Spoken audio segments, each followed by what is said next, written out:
As we're headed into August and the last bit of summer is holding on, I thought it would be fun to try to read the most summery titles I could find and just let ourselves get transported for like a week straight. So I'm super excited to dive into this vlog. If you're new here, hi, I'm Hannah. Thank you so much for spending this part of your day with me. We're gonna have a lot of fun, and even as a fall girly, I am super excited to get into these summer reads and to just soak in this aesthetic for a couple more books before we move on to the next season. Without further ado, let's make ourselves a fun coffee, find a cozy place to sit, and transport ourselves to the most summery books we could find.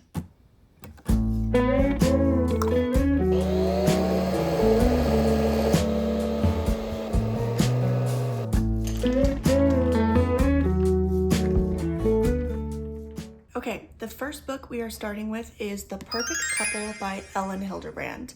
I know that she is a very renowned writer. She is like the quintessential queen of summer romance. And I've read one of her books and I really enjoyed it, but it was kind of funny because I accidentally read the finale to her Nantucket. If you don't know, like 50 of her books or something crazy take place in Nantucket. It's just all of these people in the same town. It's like her favorite setting. I think she lives there too. So I read Swan Song, which is the last book in the Nantucket series. So it's kind of funny.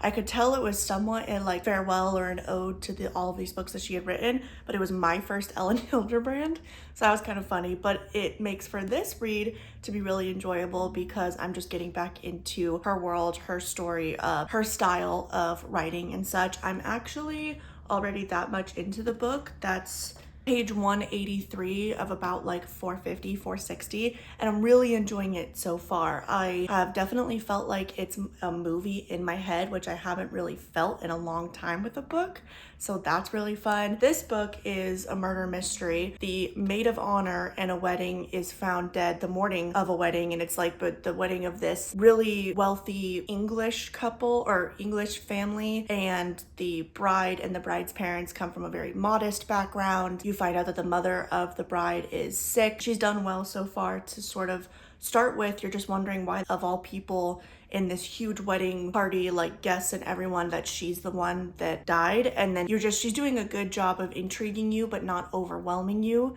with all of the different connections to her. The one thing about it that still trips me up a little and that's kind of funny is she jumps around timelines kind of crazy and oddly specific. So it starts off, the morning starts from the chief of police's perspective getting the call. Then it jumps 2 months before, I think, and then like 2 years before. Then it jumps back to the wedding day, but only a couple hours later. So that's sort of how she breaks up chapters. And every chapter, I have to just consciously read the date, be like, okay, and just sort of move the little token in my head of this is where we are now and what we know from what was going on at that time frame. So that's a little interesting about it. But regardless, I'm having a great time.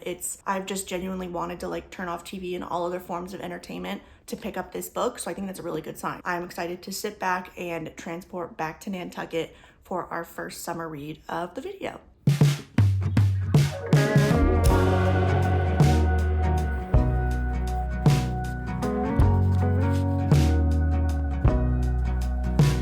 Who told you that it was too late?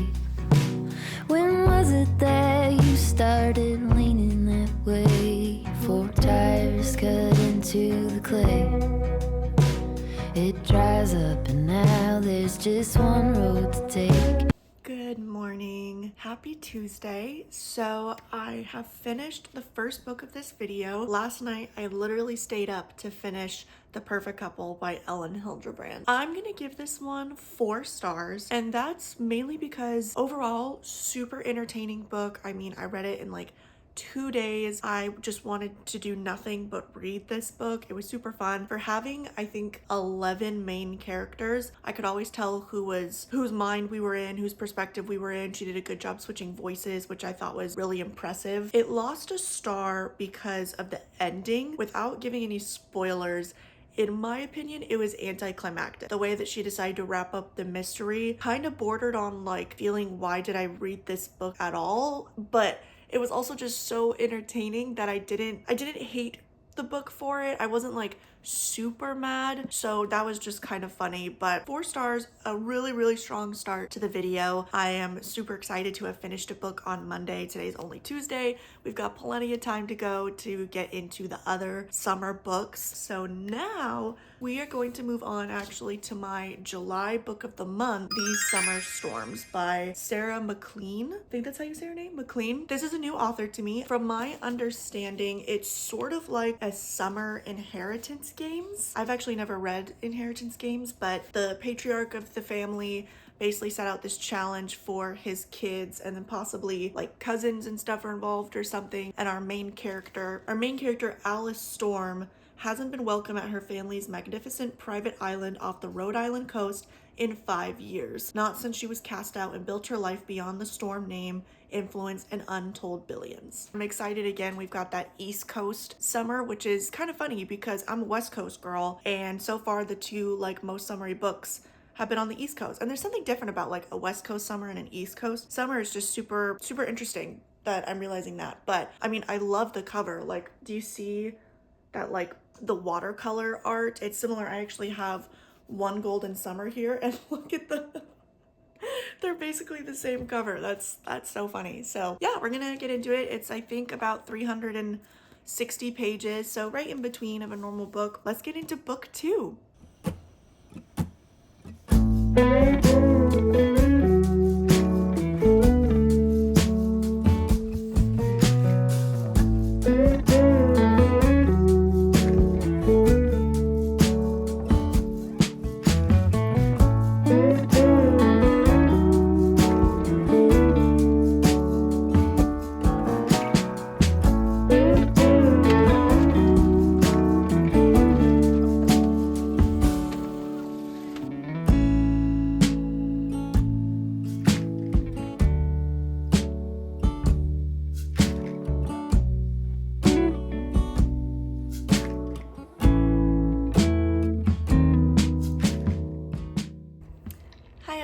Happy Wednesday.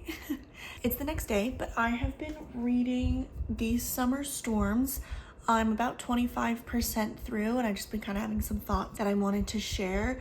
So first off, it's pretty good so far. Definitely not quite what I was expecting. And the day after this girl Alice finds out that her father died, she returns to basically their summer home on like a private island in like off the coast of Rhode Island or something. And she's reunited with her 3 siblings, their families, their partners, and her mom. And they are all basically really pissed at her because she apparently was kicked out basically of the family, kicked out of the family 5 years ago, and she didn't talk to her father for 5 years. And you kind of know this in the description, so this isn't really like spoilers. But what I'm liking so far is that the dynamics between the siblings seem pretty realistic.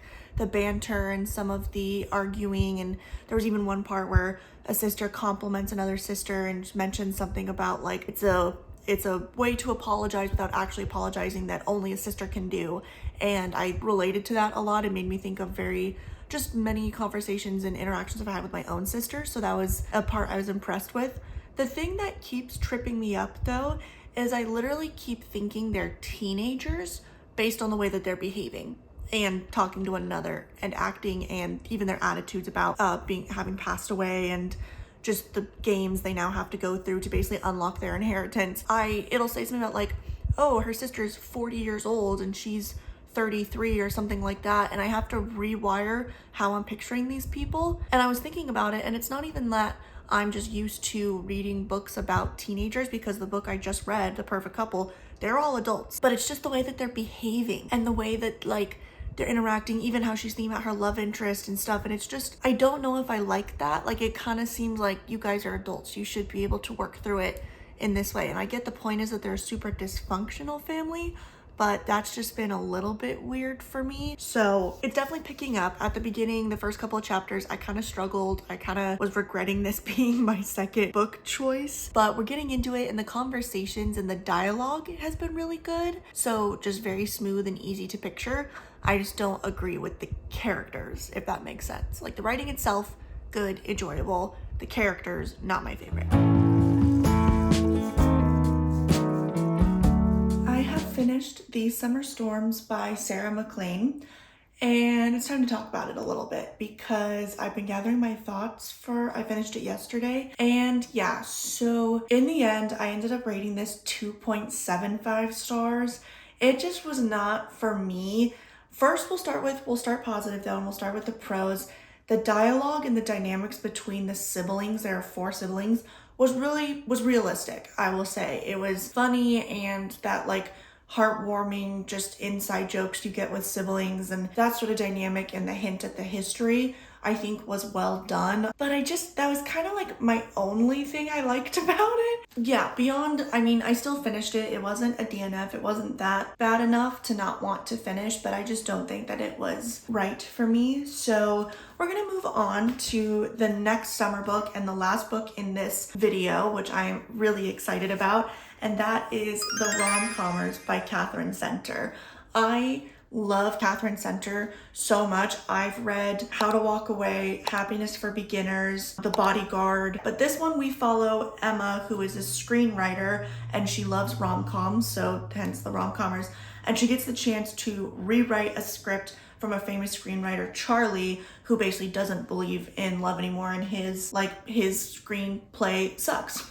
So they're enlisted. She moves to LA, it says, for 6 weeks for a writing gig, and so it seems like it's going to be super fun and just lighthearted, good time. Probably something a little bit deeper, like I'm expecting some underlying harder themes, because I feel like that's what Catherine Center does. I'm really excited about it. There was even a note at the beginning that says, "Caution, this love story is more swoony than spicy," which I thought was really funny. Hopefully you can see that, which I'm a fan of. So I am so ready for just a swoony summer sunshine romance. Hopefully we can finish this video out strong. Okay, I'm about 56 pages into the new one, The Rom-Commers, and I forgot how much I missed Catherine Center's writing.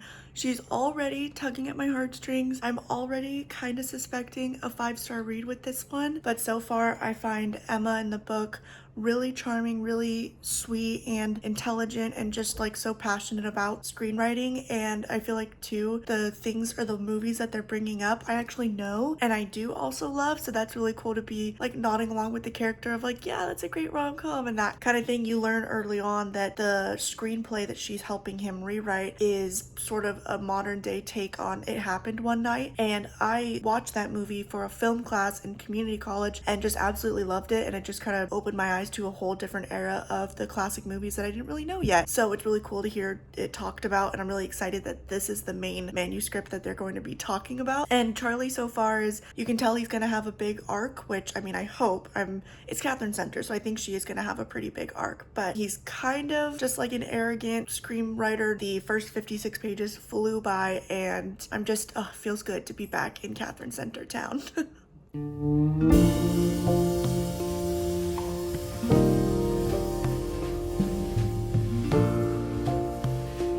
I only made it a couple of pages before I had to stop and bring this up because it's so niche. It's like a weirdly specific love of mine, but it just came like to a perfect fruition on this page that I want to read really quickly. And it says, "He watched while I unloaded my pen bag, my laptop, my stack of notebooks, my printed notes, all building to the grand finale of his screenplay, bound with brads and a cardstock cover, absolutely bursting with post-its, annotation tabs, and dog ears, not to mention a few coffee rings and a wrinkled corner where I'd accidentally dunked it in the bathwater.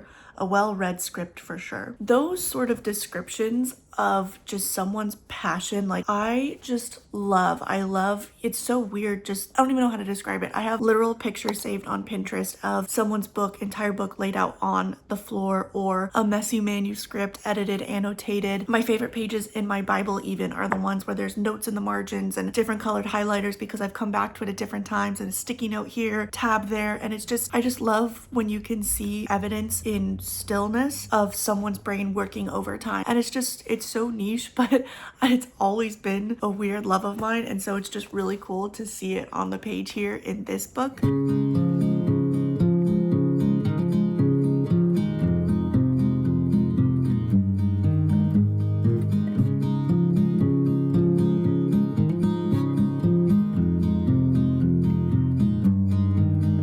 Good morning, guys. This challenge, or not necessarily challenge, but this theme of reading has gone on a little bit longer than I planned, But you know what?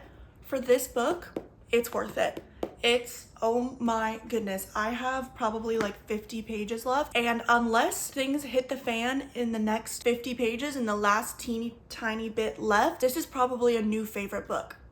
Like, we've got a new favorite book pending, and oh my goodness, I just love these characters so much. I love this story so much. I'll go into it more. We'll kind of have a more comprehensive idea of it once I finish. This morning, I was reading for, I think, a couple of hours. I was just hooked. I have faith in Catherine Center that this is going to end at least well enough. But yeah, we may have a 5-star, 6-star read on our hands. So let's get into it.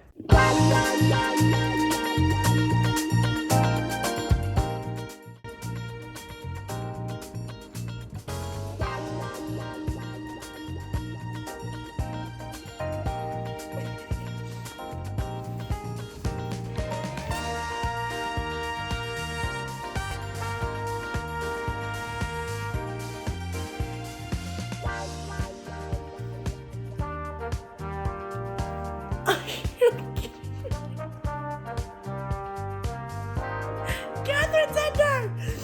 What are you doing? Oh my gosh. Oh my god.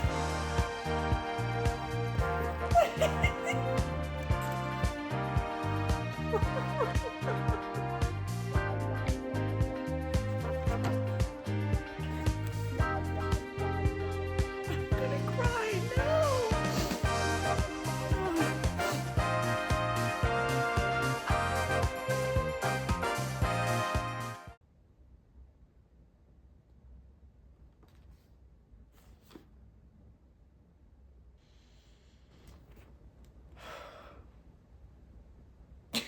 As I'm trying not to cry right now.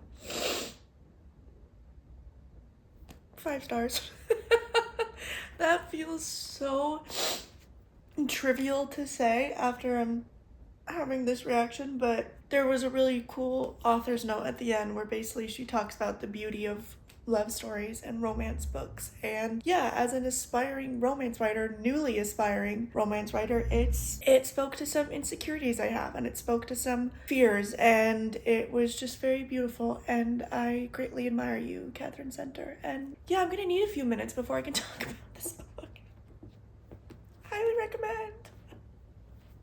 Okay, it's been a couple minutes since I finished The Rom-Commers by Catherine Center. I'm a little more composed. I sort of know what I'm going to say. The short and sweet answer is 6 stars. I absolutely 100% loved this book. It quickly became a book that I'm a little scared to get criticism about, but also everyone can have their own opinion of the book. This one was just special to me on a personal level, on a just romance writer level, on all the things, just a love of Catherine Center. I wrote just a quick Goodreads review because I think better when I write things out, and so that kind of helped me figure it out. But I said in there that Catherine Center has always been a favorite author of mine. The first book of hers I read was The Bodyguard, and I read it in one sitting. And I remember even thinking then that this was just such a delightful story. I was so surprised by this author. I hadn't read a book in one sitting in a long time, and I feel like her stories always find me at the right time. We're similar. I haven't been hooked or have been this emotional about a book in quite a while. So all that to say, Catherine Center has always been an author I recommend, especially for those with their style preferring less spice, more swoony stuff, and it's just been a really great source for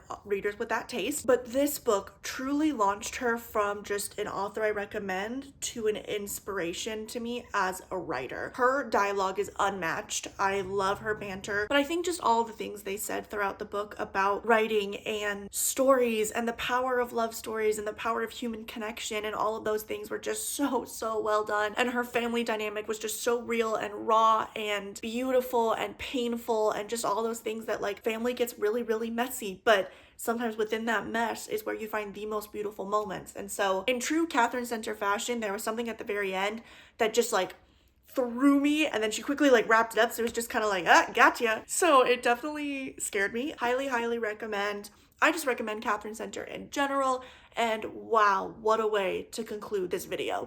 And with that, we conclude this week's reading Only Summer Romances. Now, we did not get to this one, but that's okay. We'll get to her eventually. But here are the books that I read. I had a lot of fun doing this video. It really got me off my phone, got me off screens, and kind of reignited my love of reading. It hadn't gone far, but I was definitely headed towards a reading slump, and this video definitely revived that for me. So I am very glad that we soaked in the last bit of summer in August. I am so grateful that you were along for this journey. Wow, what a journey that became. We have like a new favorite read. We had sort of an interesting read. We had a strong start. And so all together, I think this video was a success. If you think so too, if this was enjoyable, if all of my crazy ranting was somehow entertaining, then maybe consider subscribing or liking the video so you can come back to it. Regardless, I'm so grateful that you were here for this one. Until the next one, go read, go write. You've got this.